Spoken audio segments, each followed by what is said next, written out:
Honestly unbalanced. But I read a quote by you this morning. Let me read that quote out first. Your growth may challenge some, whilst inspire others. Encourage those around you to discover their own greatness and explore new horizons. Now, there's so much we could unpack there. I almost think it's kind of a two-parter. The first thing I want to discuss is this idea of your growth might actually challenge other people. And I've seen that a lot, maybe in the yoga community, meditation community, where someone grows, whatever growth might mean, and becomes more successful in a sense. So I've got a friend who is doing so well in the kirtan world. He's invested a huge amount of money, risk, resource into doing well.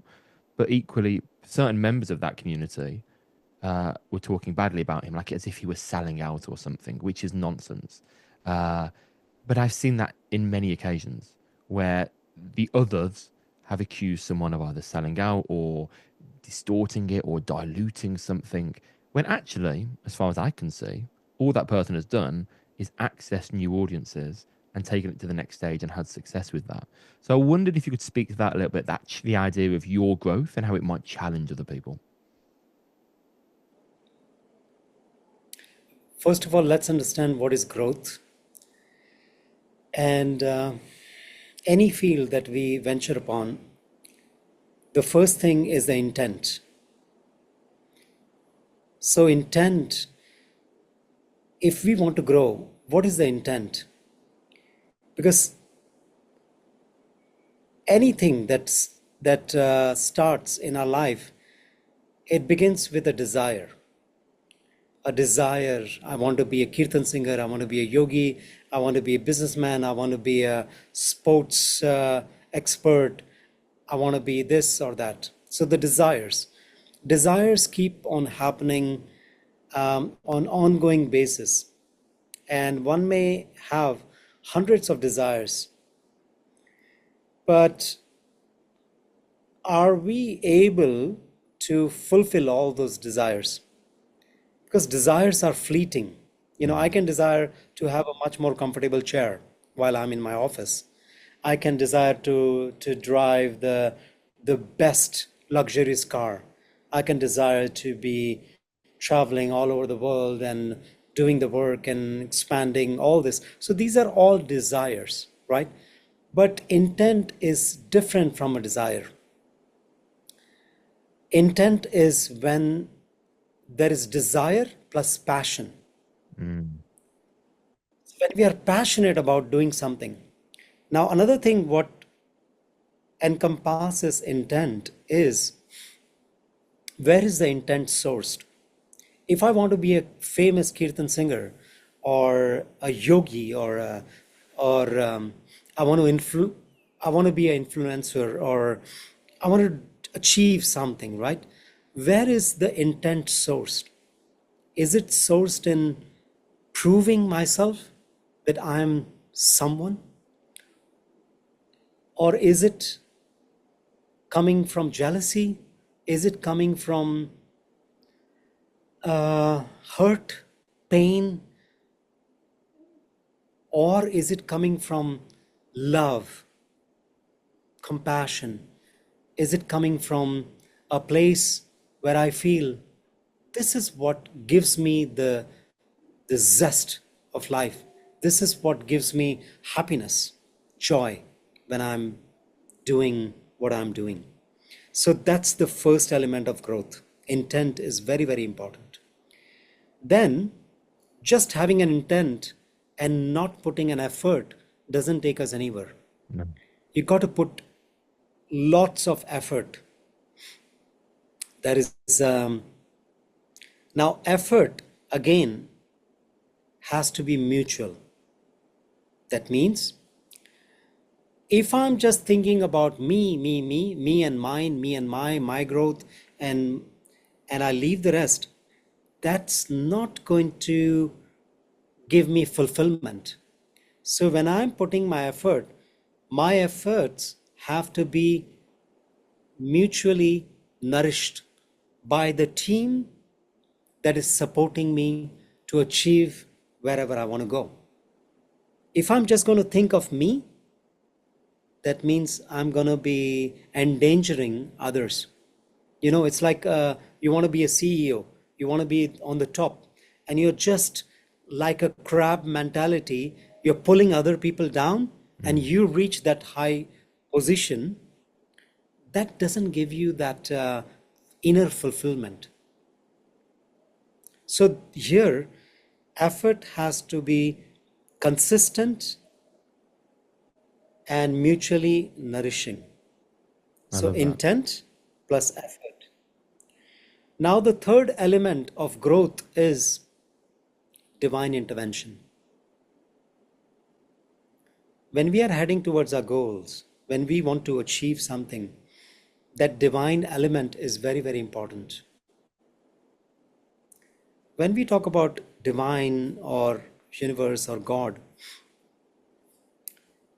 many people, they say, no, no, I have the power, I can do it by myself. Yes, you can reach certain extent, but if you really want to expand, you need that divine element in your life. So that divine intervention has to come. Let me share a beautiful story of a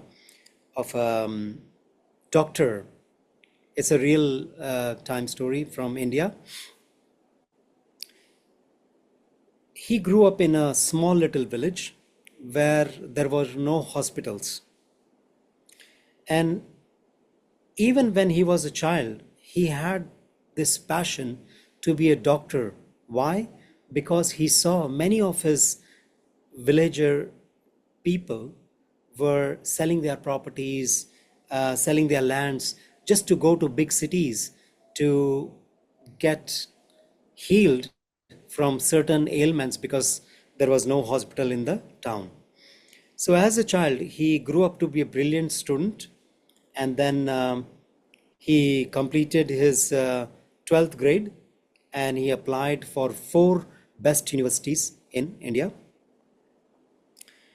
And everywhere, wherever he went for the written examination, he passed, but he failed in the oral, in the Viva exam.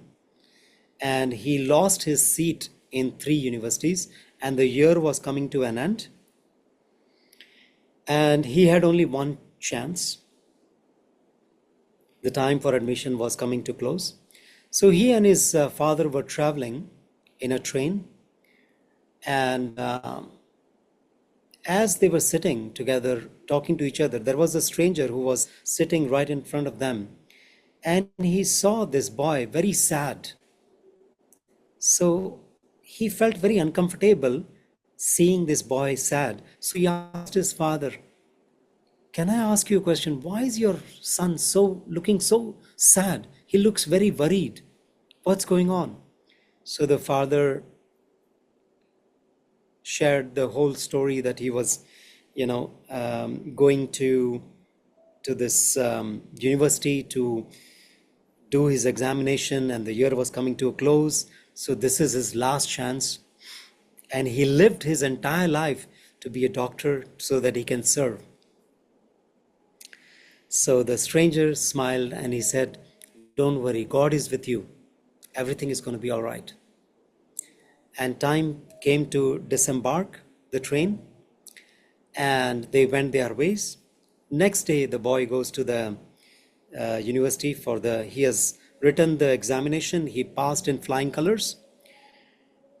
And now the time came for the oral examination where he would be asked questions.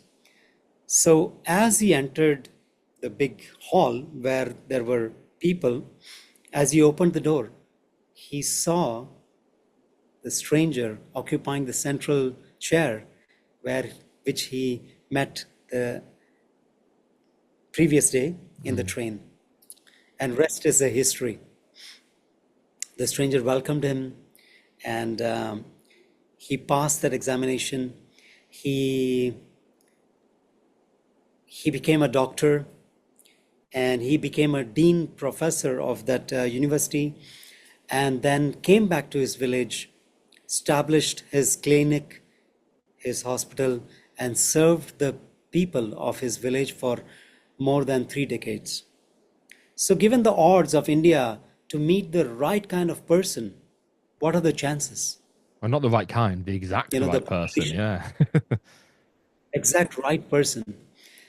So, this is where, when you have an intent and you put efforts, it so happens that the divine who is alive, the universe who is alive, who is helping us, will make it its ways so that your growth can happen.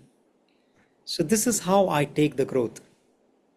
That leads nicely, I guess, onto the second part of that quote, which is how the growth might challenge others. Because he managed to have all that success, we would say success, externally, we see success. And yet there would have been other people in that waiting room before the interview that didn't get it. And they would hear that story afterwards, perhaps, and say, well, he only got it because he met that person before and they saw him crying and they felt sorry for him. Because that's an example, I guess, of how someone might be challenged by that growth. So, what are your thoughts on those people that are challenged? What are they missing?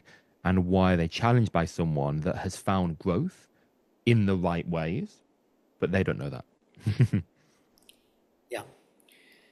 So I would say it's very personal to each and every one of us. How I see that there is actually no competition, and whatever we are achieving is, these three elements play a very, very important role: the intents that we have, efforts that we put, and the divine at hand, the bond with the divine, the strength that we have to carry on this work. So the connection, it's very, very important. And now, of course, we are living in this world. There are people who would be jealous, who would envy, who would talk bad about. Now, I would say to those people, check in with yourself. Are you doing the right work? Is your life expanded in expressing yourself, fulfilling yourself? Or are you just looking the other people's growth and you're getting shrink? You're shrinking yourself. It's like there is so much. It's available in abundance. Anyone and everyone can achieve whatever they want. This And actually here, relates. Sorry, carry on. so it's a personal. I would say it's a personal to each and every one of us. So if you ask me, when I see people growing and reaching the skies with their talent, with their prosperity, I personally feel very happy for them, because I know there is a never-ending growth in one. So when you are happy for others, it gives you happiness. That's how I see. That relates actually to something I wrote in a newsletter last night. It was just a short passage about how often we think we're not enough. Let's say we're not intelligent enough. And we have an excuse of always saying, well, that person's more intelligent, they're more gifted than me, they're more talented than me. That's why they have success, whatever that means. And that's why I don't. And I saw your course on spiritual awakening. And part of that is how one should take responsibility for one's own life. We can always blame something externally, but we need to focus on what we can do, what we have power over. And so many philosophies talk about that, like focus on what you have control over, not what you don't. So can you explore that a little bit? So it's in your course, that spiritual awakening course, this idea of taking responsibility for your life. That's the first and foremost step. I'll give you two examples. And these are true examples. There is a boy who wanted to be an engineer. And he personally didn't have the means to apply for his own college. So he asked his father, can you please help me? His father had different plans for his retirements, and so he refused. So the boy had no chance to enter the engineering college, and he had to take arts and culture. And somehow he stumbled, somehow he passed 4 years of his college, and getting very poor grades, he never got a good job. So what happened to his life? He kept on blaming. If only my father paid for this engineering, I would have been a successful man. Instead, if he thought, okay, I didn't get this opportunity to be an engineer, let me do the best in my field, whichever field I'm entering into, he could have been successful person. But he took the second stand, which is blaming. So whenever we blame, we reach nowhere, because it's a loop. It can pull us down. Second example, there is a famous drummer from Def Leppard. I don't know if you know. I don't know the name. I know the band, but I don't know the drummer. Def Leppard band. In the peak of their popularity, the drummer was driving his car in the northern England, and this was 1984. He had a terrible car accident, and in this accident, he lost one arm. And the doctors told him that you can't play drums anymore. Now that's a pretty bad situation for a drummer who can't play. So he came home. He had two choices, either to blame destiny, God, or life, or whatever situation he encountered. Instead, he took the responsibility. Okay, I lost one arm. What can I do here? So he designed a custom kit where he could play with both the feet and one arm. And within a year, he was back on the stage playing with Def Leppard, and is an inspiration to the entire world. It's always our choice whether we blame or we take responsibility. Doesn't matter what happens in our life. It's always our responsibility. I love that. And that's where the growth happens. There was a guy that sadly, a guy called Randy Pouch. He worked quite high up in Disney, I believe, or Pixar, and at his university, I think the Carnegie University, they had guest lectures. They'd invite someone for like a very big guest lecture, and he was invited. And between him getting the gig and it actually happening, he got diagnosed with terminal cancer, like very severe terminal cancer. And obviously it changed everything. And he ended up calling it the last lecture. And you can find it on, he's maybe 15 years old, you can find it on YouTube. And the quote that always sticks with me from that is, you play the cards, you get dealt. It's just like, you play the cards that you get dealt. You have no choice about the cards. And so much in early life is luck. Like there is luck in terms of, the family you're born into, their immediate wealth, what you're exposed to, etc. But there comes a point in life, would you agree that you kind of make your own luck? You have to make your own luck. You can't continue to blame what happened in the past, although that does make you who you are. You have to move forward. Absolutely. Of course, in everybody's storyline, the script has been written that you will be taking birth in this family, you're going to do this, you're going to do that, you're going to achieve this, or you're going to be a failure, you're going to be achiever, whatever. But here, there is something very, very important, that also the unconscious mind plays a very, very important role. If we are connected to the higher consciousness, or when we are connected to the lower consciousness. So what is the nature of this? The nature of this is repetitive, compulsive, either constructive or destructive. So we keep on repeating those patterns. We repeat and we are compelled to do those things again and again. And it depends on which state of consciousness are you connected. Are you connected to the lower consciousness that pulls you down, which leads you to a destructive trail, or you're connected to the higher consciousness?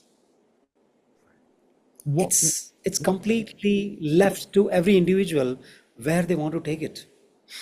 what steps could you take to help you work out which level of consciousness you're connected to? And then if you find yourself in kind of lower consciousness, what could be some immediate action steps that you could take? You got to sit down and review your life. What's happening, what you're doing, where is it taking you, all this. I would say bringing awareness and connection. That just leads me to ask, like, how do you review your life? Like, many people have New Year reviews. For people on my mentor program, I created a New Year review that was a combination of every New Year review I'd ever done from different different organizations. What does your review of life look like, and what frequency in which do you do it? Is it daily? Is it monthly? Is it every full moon?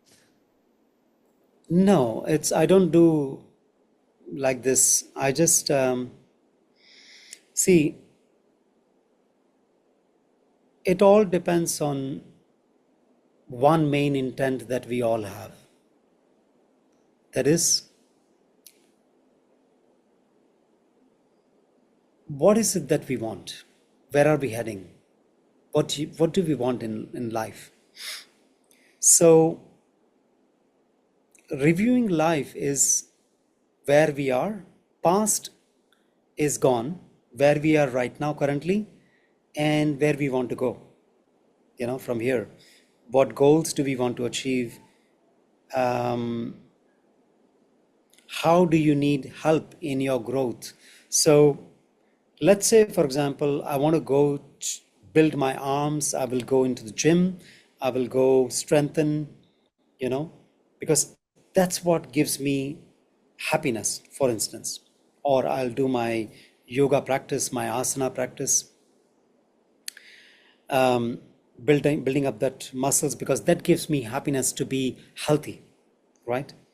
So reviewing life, what I see is the mistakes that have happened, we learn from the mistakes.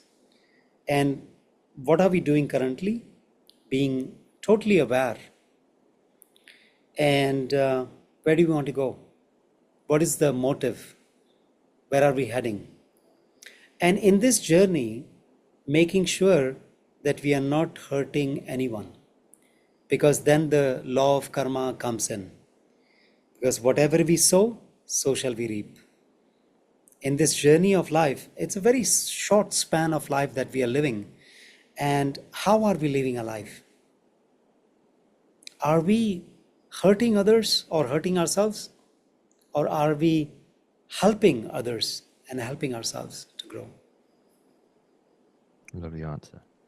Now, another one of your quotes that I read was about families. And families that play together, meditate together, and eat together have a tendency to stay together.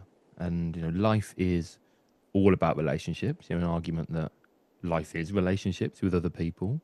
And what are your thoughts on how to build more constructive relationships with the people that are closest to you, and particularly whether that be family or children? Less about friends, etc. Let's park them for now, but about the people that are closest to you. How can we make that more constructive? How can we ensure that they are fruitful for all parties? Yeah. So we can take life as a circle. The moment you draw a circle, there is a center appears. So when we take life as a circle, there are so many sectors in this circle called life. Your relationship with your parents, your relationship with your siblings, your partner, your children, your friends, your colleagues at work, your relationship with yourself as well. If any of these relationship, if it is not all right, the whole experience of life is not all right. If in any of these relationship there is conflict, life becomes divisive. Perceptions begin to get distorted. You lose connection, you lose oneness. So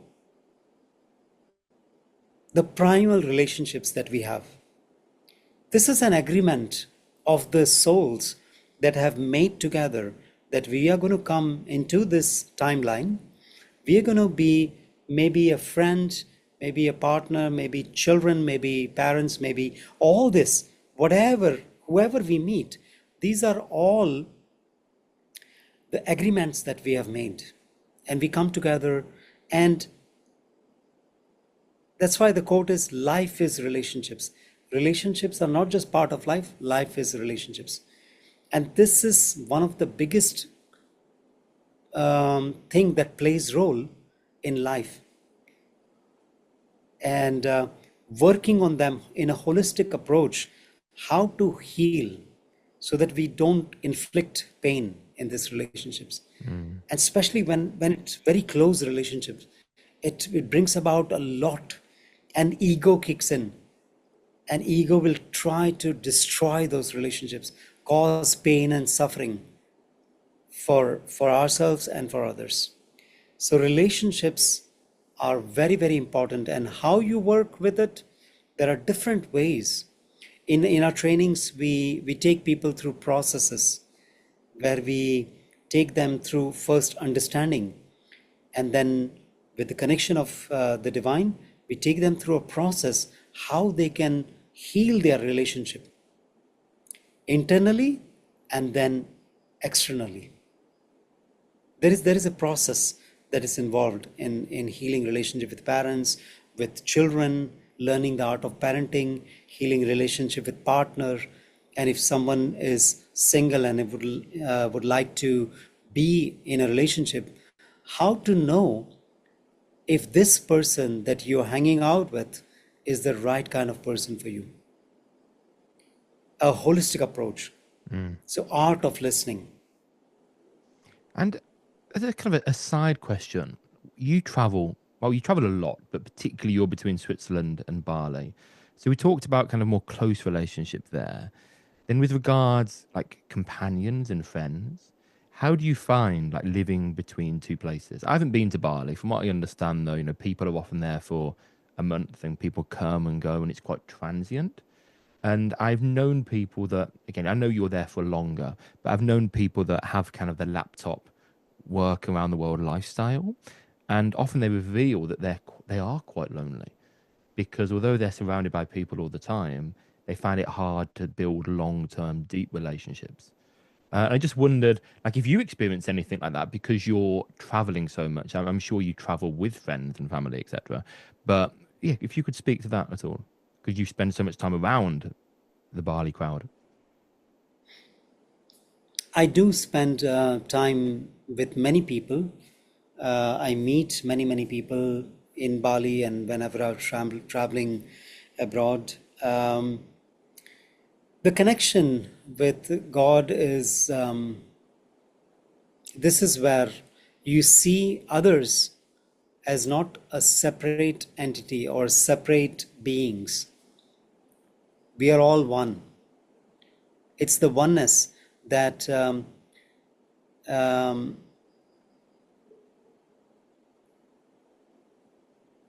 there is difference between being lonely or being alone. Lonely is like you are looking out for someone to console you, to embrace you, to be with you, to listen. And that's what it's like, a craving, it's like a desire. I want to be with someone. And that's why if I'm unable to find someone, I'm lonely. But alone means all one. When you're alone, you're all one with all that is happening. And you see this Maya, this illusion, the transient, like people transitioning, coming, going. It's I would say it's a quite a play of life, a leela of life. happening right in front of your eyes open, the drama of life being played. I love that. I love that. We spoke about family, and I want to talk about children a little bit in the sense of I wonder when you were a child how you were first exposed to kind of meditative practices. Like I know a lot of the spiritual practices, obviously more cultural. So when I say meditative practices, I'm talking about formal meditation, as in sitting or like and actually taking part in the practice. And I wonder if you have any ideas about how to incorporate it into my life as a dad of two. I think a 2.5-year-old might be a little bit young, but I think in the next year or two, I might try and encourage it a little bit more. So I wonder how you were exposed to it, if you remember as a child, Yeah, and any I tactics you I might. remember very clearly. So I was a 5 year old when my father sat me down next to him, and he's a kirtan singer. So he started this, I would say, initiation into kirtan. It was every day, every morning, every evening, because we were in the temple. So it was ongoing kirtan. And those words for a 5 year old were very new, at least for this lifetime. And of course there is a connection with the past lives also, that an understanding happens. And this journey for meditation started at the age of 5 when I was sitting next to him. Of course, being a child, I wanted to play, I wanted to go out with friends. It took me a while to sink into that meditative states where I used to sit with myself, spend some, not much, like 5 minutes, 10 minutes, listen to the songs, let it go deep within my system. And I remember when I was 10-year-old, when my father encouraged me to join the Indian classical music. The music became a very integral part of my life, and at the age of 13, questions came in. Who am I? What am I doing? Why there is so much suffering in this world? There is pain and suffering, and I was also going through a lot. So I approached many enlightened masters who were around. I went to ashrams to study meditation.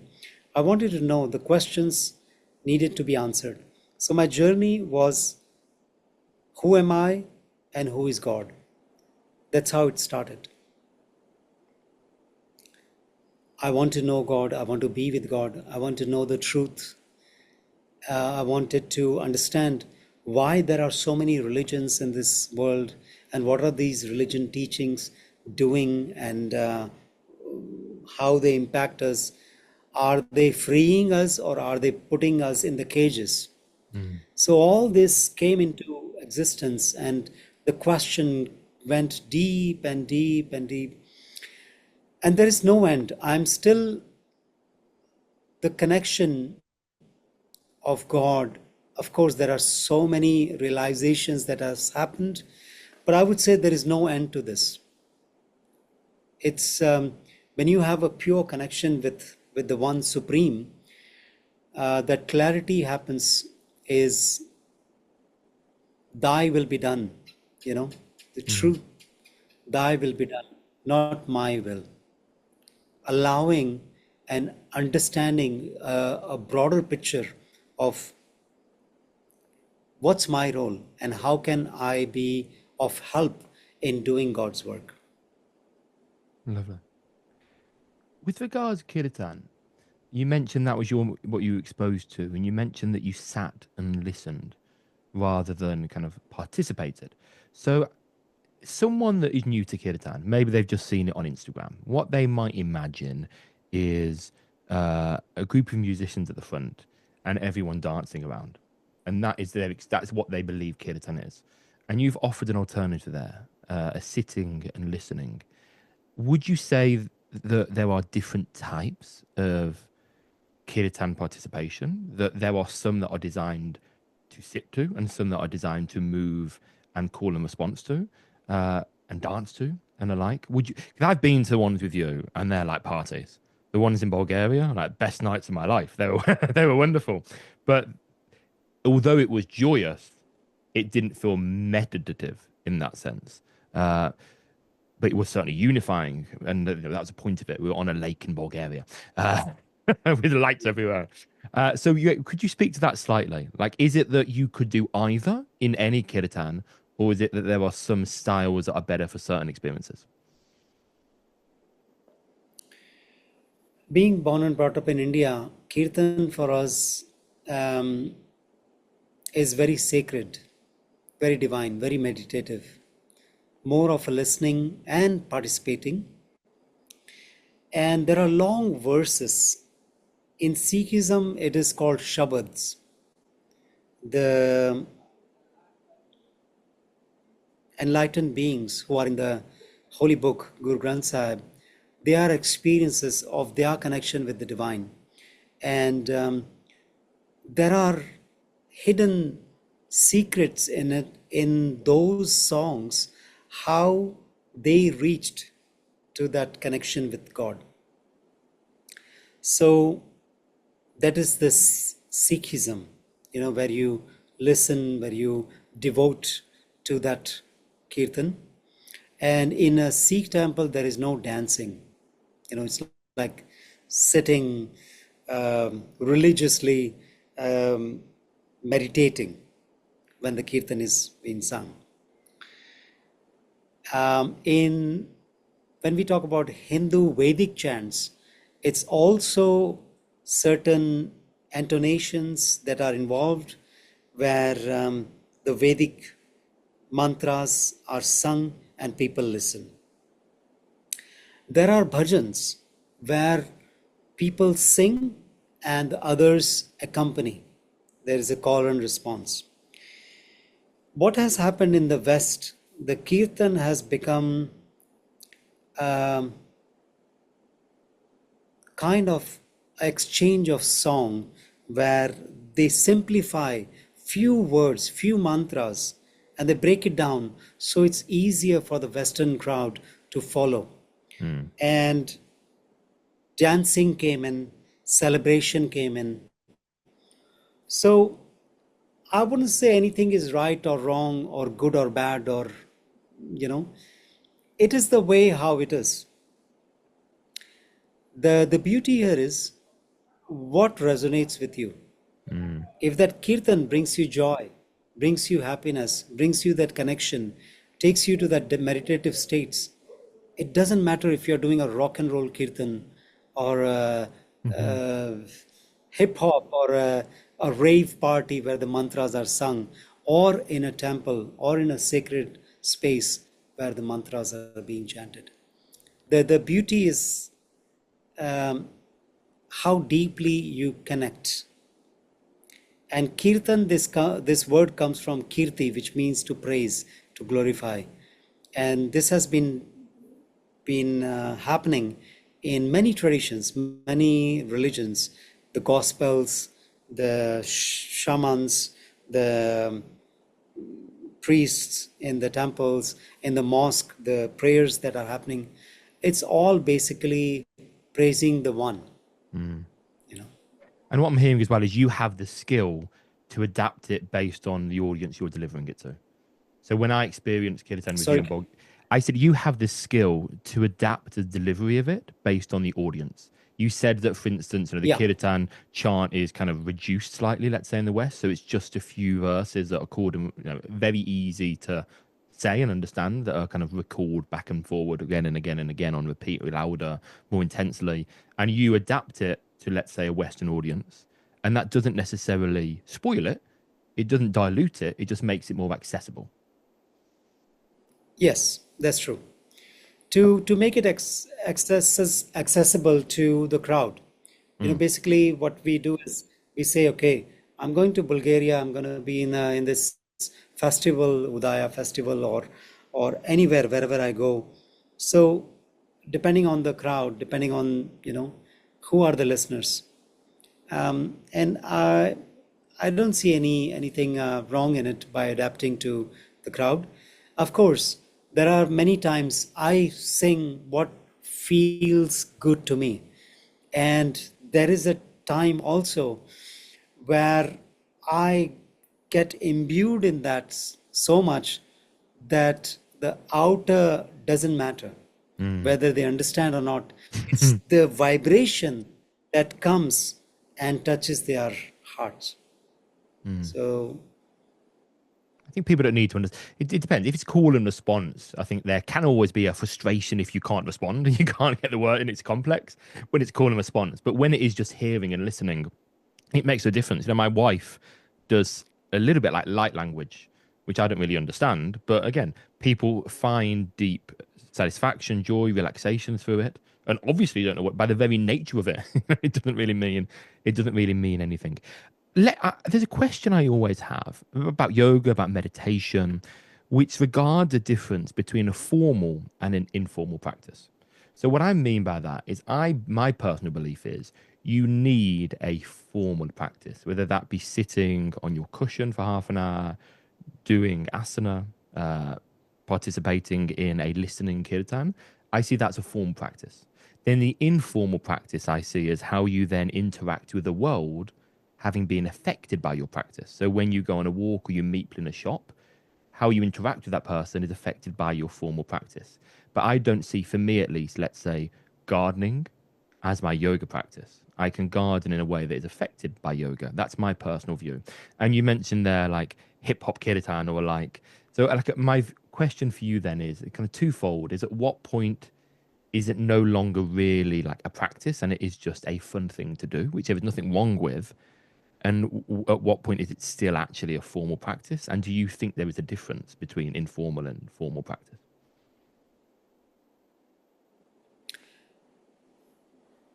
out of many years of experience, of course, the formal practice is very necessary, where you sit, you practice, and there comes the time to deliver.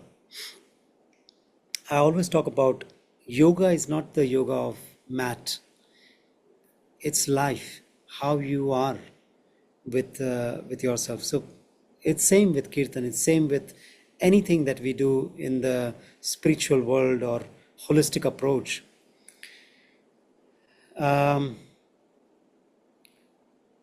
Are we human being or human becoming? That means, how are we living our life in every situation that we encounter? It depends on the how much depth have we gone through. You know, Mm. on the other side, this could be contradictory. People might say, no, there is no formal, there is no informal. It's just how it is, how the storyline has been written. That is also true. Somehow it is connected to our samskaras, the imprints, or the knowledge that we have received. How I would see is to coming out of all the dogmas and beliefs and conditionings and even knowledge. Enlightenment